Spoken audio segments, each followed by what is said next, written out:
The main causes of construction refinery accident are the failure of the facility owners and employers and other responsible parties to act reasonably under the circumstances. That may mean the failure to follow policies and procedures, the failure to recognize a hazard, the failure to have the workers the right protective equipment, or some other factors just like that. A construction site work injury can be anything from an injured back or neck or knee to a broken bone to an amputation of a limb to a head injury to lacerations. It really runs the gambit of traumatic injury. When we investigate a work accident, we are set to determine who the actual responsible parties are for the accident.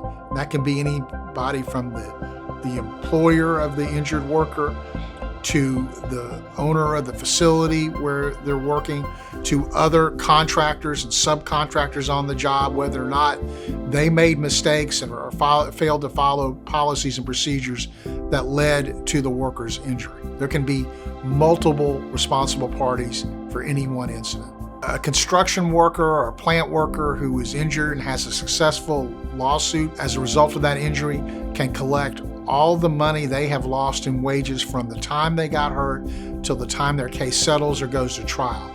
If their doctors say they can't do heavy labor or construction labor in the future, they can recover future damages, all the money they would have made in their light work lifetime.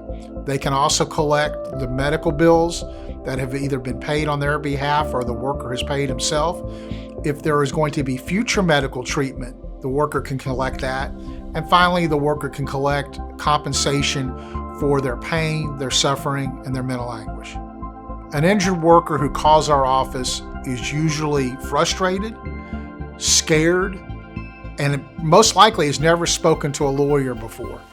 So we have to figure out what it is we can do to help that injured worker get back on his feet, hold the responsible party liable for the injury, and make sure they get adequate compensation. I've been practicing law since 1987. I'm board certified in personal injury trial lawyer, which very few lawyers in the state of Texas are so awarded. I am licensed in 4 states to practice law. I appear regularly in both state and federal court as lead counsel.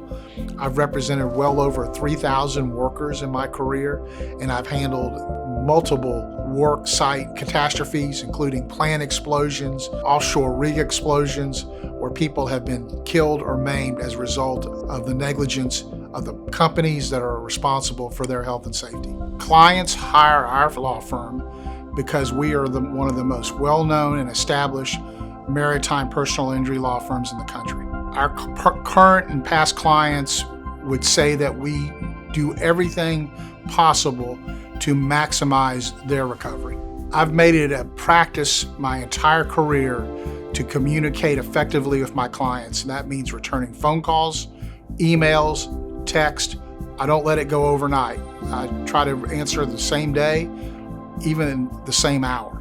I would say for a personal injury law firm, we're a medium-sized firm. PI firms don't get that big normally. The importance of having a smaller firm is that you get very personal attention.